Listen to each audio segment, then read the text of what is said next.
booties for black girl nerds.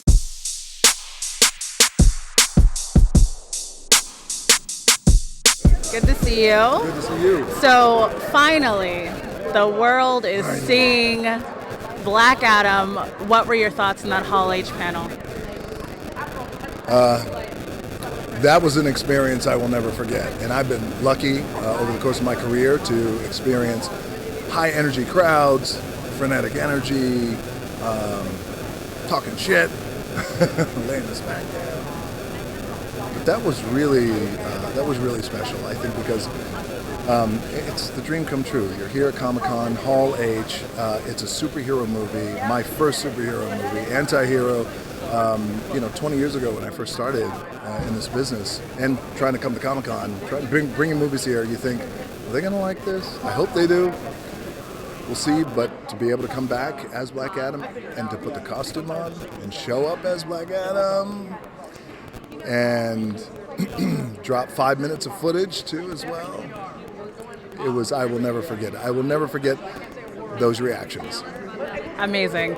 I can only imagine that just the prep work, everything that goes into a film like this. We already know you work out. We already see the Instagrams. We're good. But what else did you do to prep for this role?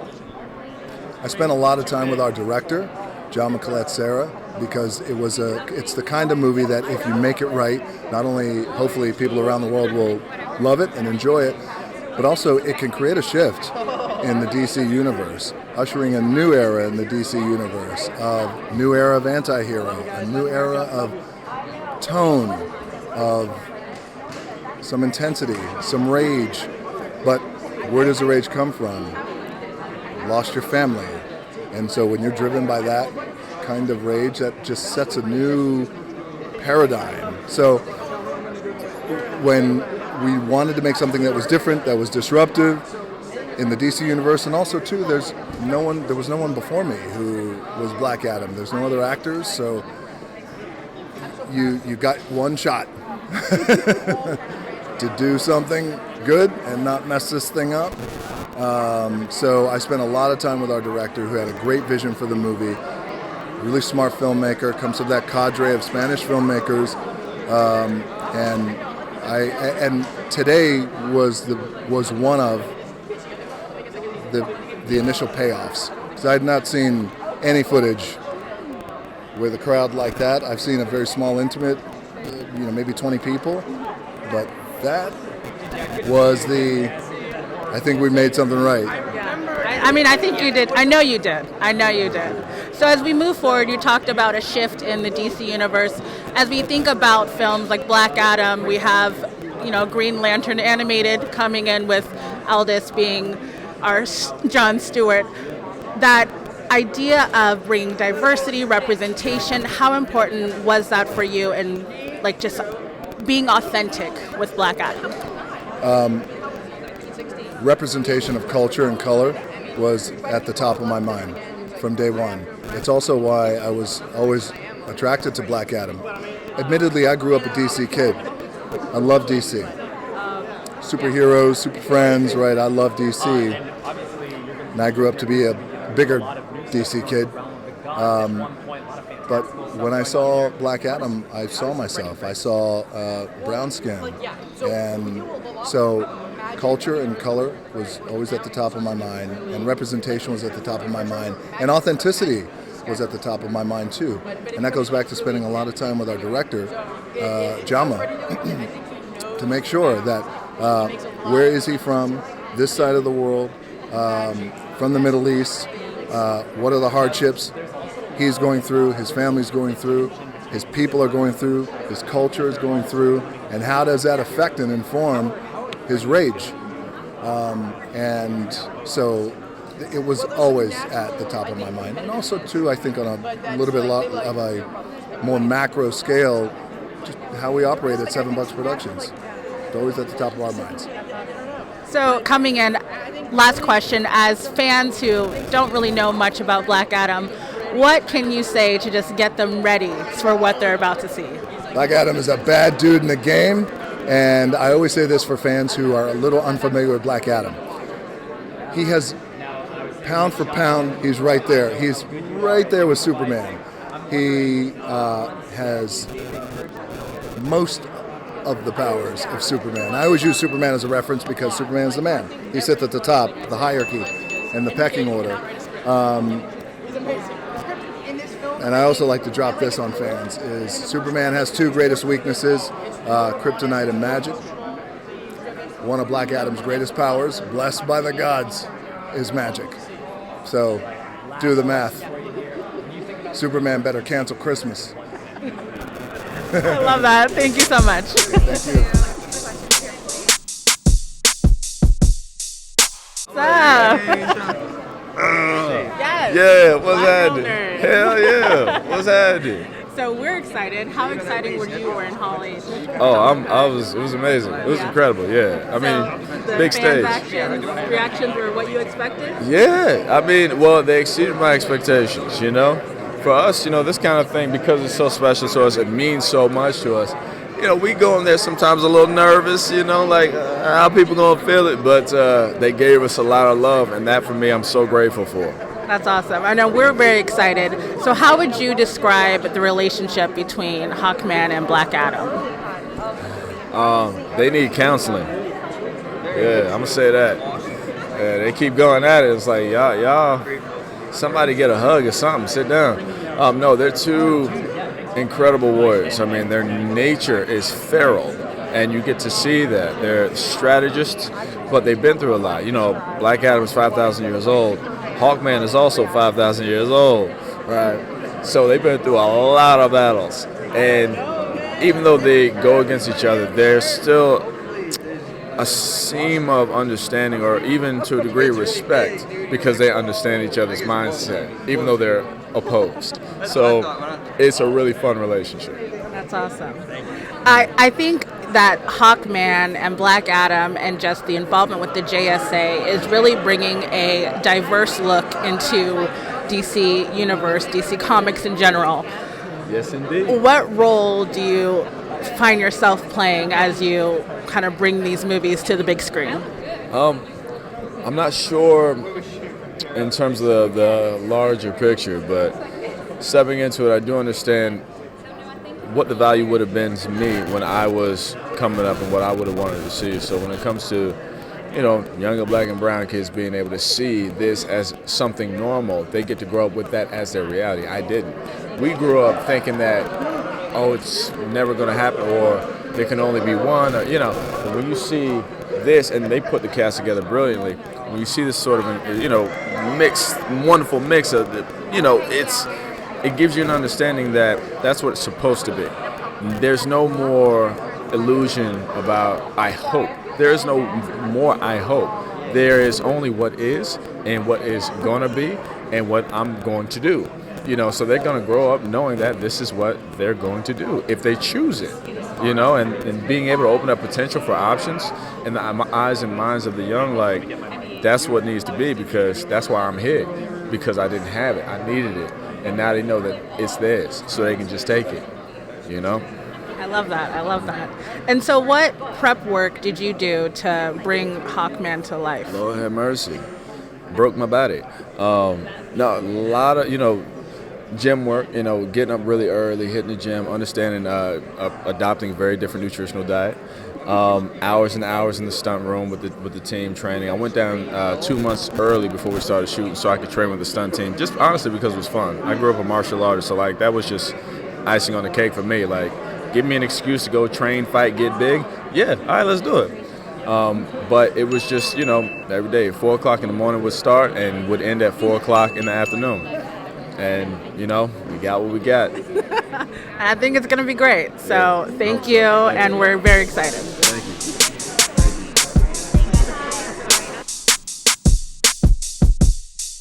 Hi, Noah. What's up? What's up? What's going on? So you've already captured fans' hearts and minds from, you know, romantic comedy. Have I? Yes, you have. So now that you're diving into comic books, DC Universe, Yeah, what are you hoping fans get out of this film? man. Excitement. You know, I think what Dwayne has set out to do with this, with Jaume, with Bo, and Hiram Garcia, they've set out to do, and they brought us in on this vision, of course. We want to lay a foundation to build out an entire new world, right? And I hope that when people see this movie, they crave more. They want that world, right? So that we can then come in and hand it to them. What would you say were some of the more challenging aspects of making a film like this? I mean, the size, right? For me, it was everybody did such an incredible job, allowing us to just show up and have fun, and take it seriously and do the work. You'd have to ask, Jaume. You'd have to ask Hiram or Bo or Dwayne, even. I mean, the size of this film, the effects that are necessary, it is phenomenal. I mean, it's volcanic. It's huge. So I would assume that's probably the hardest part is putting in all that, right? A lot of it is not practical. So imagining that, right? Even the speed, you'll see the way that Black Adam moves. Like, it's different. It's different. You can't see part because he's so fast. You can't really see him when he's moving. It's wild. Anyway. Well, for Atom Smasher, how did you prep for your stunt work, your movements, all No that? secret. Got it. My whole character is CGI player. I wasn't in the movie at all. I didn't have to do anything. Not totally true, but also kind of true, right? Because so Atom Smasher, he can modify his molecular biology. He can make his bones denser, so he grows. He gets really big and he's super strong. But I can't do that. So when I'm me-sized, I'm there, but when I'm not me-sized, I'm not there. So for the training, I put on some weight. It was really chill. It was and then I did a little bit of the fight training, but then we soon realized that I didn't need to do any of that. So then we were like, all right. That's okay. I just did all the hard work. He'll even tell you. So how did you and the cast? Q actually. Q has to fly as well and twirl and crazy. You guys are so sick. So how did you and the cast bond during production, pre-production, post-production? I mean, all of it. There's some that are not here that we wish were. Pierce was missed, Mo is missed, Marwan, Sarah, Bodie, little Bodie. I mean, we love and miss everybody. On set, you got a lot of time together, a lot of downtime, whether it's between takes, between setups, or at lunch, right? Or just hanging around, in offset, we all lived close to each other. We shot this in Atlanta, and we were all, within 20 minutes of each other. So we were at Mo's house all the time. Sometimes we'd be over at my crib. I mean, it was like summer camp. And I've said that before, and it's true. I feel like I'm very fortunate to be a part of these projects where we've become family. It's amazing. Last question. How would you sum up this film for fans who may not know who Black Adam is? Different. This shit is different. Well, thank you so much. Yeah. The worst summarization of a movie ever.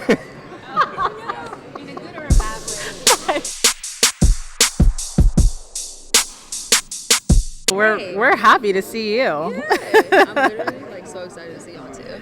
That's awesome. I saw it on the list. I was like, they're here. So, Cyclone, what can you tell us about her character and your representation of her? Wow. Okay. Well, I think generally, I'll start with me. To be able to identify the way that I do, to be a person of color, being able to play a character in general, is incredible. There weren't aspects of my identity or selfhood that got in the way of me being cast for a project, and to play Cyclone I think is just so special. And kind of like I said in the hall, I'm really protective over the character, and I think what I mean by that is that she's just so special. And I think the way that the production and Jaume and our producers had kind of encapsulated her as a person and as a character was just so unique and so special, and I hadn't really seen anything done like it before. And so they were also giving me so much freedom to help craft what that looked like. And for me, I love that because there was an element of play. It was I was able to, craft, like I would see her movement and be like, oh, it reminds me of this, and we can put these elements into it and bring this in, and they were all just like, yes, like the more the merrier, you know. And so having that relationship on like a project to this scale is just like literally a dream come true. Like it's just a dream come true. So yeah. You mentioned some of the, ideas you had on movement and things like that. What was some of the prep work you put into building and making this character come alive? So it's kind of, it's funny, but like when I first like looked at the images of the character in the comics, I found out, she was really into the Wizard of Oz and those elements. So I was thinking of like Oz, I was thinking of like, just like dance and movement and just kind of like quirkiness and like almost like circus like. And so funny enough, I actually like went to like a cirque studio in LA and then worked on like trapeze and worked on like moving fabrics and like trying to like embrace like elements of the character that I saw from the comics, honestly. So it was really cool. So it was just training that, and like flexibility was really important. And then like I did some like modern training in Atlanta, which was really cool. But yeah. And what would you say was the biggest challenge in coming into such a big production? I genuinely think like that's like the part about this like film that is like so special, is like that there weren't any challenges. Like everything was like so organized and so unified, and the other actors are like incredible, and they're like my family. Like I fucking love this guy, you know what I'm saying? And like there was nothing, like no challenges, no problem. It was just like go in and like just bring it. And so I feel like we all just brought it, Last question. So you talked about loving your castmates. How did you guys build that chemistry? Oh, we hung out like literally like all the time. Like there'd be days like I would also like I'd have to get like a COVID test in the morning, and I would just like drive my way to the studio, and then I'd get the test, and that was like the end of the day. Like I didn't really have to do anything that day, and I just like I'm gonna sit in my trailer, and I'd be like, oh, is Mo working? No? All right. I'll just go and chill in Mo's trailer for 5 hours. So it was just like there was so much like time to like hang out and get to know one another. And we all like spent 4th of July together last year. It's like it's just random stuff. Like we just always had an excuse to get together. Well, thank you so much. We're very excited and can't wait to see Cyclone on screen. Oh yeah. Thank you guys so much for like this is amazing. Period. Doing what you do. Facts. I'm with a Cat with Black Girl Nerds. How are you today? Welcome to Comic-Con. So how was that Hall H experience for you?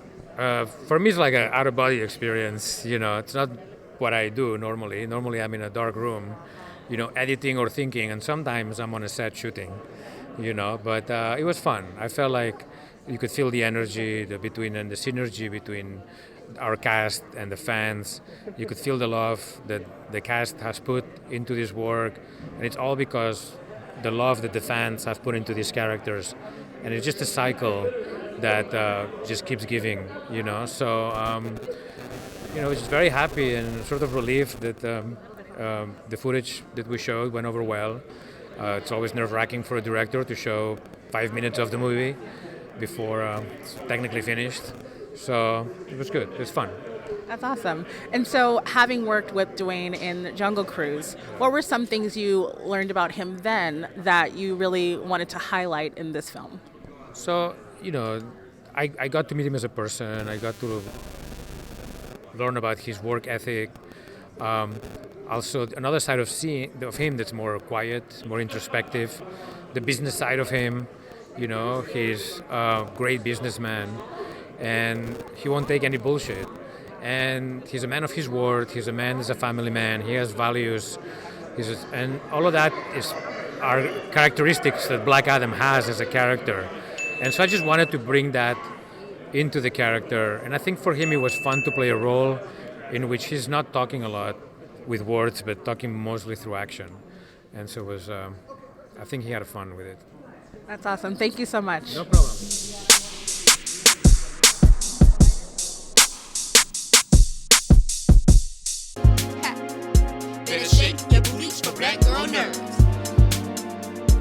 shake your booties for black girl nerds.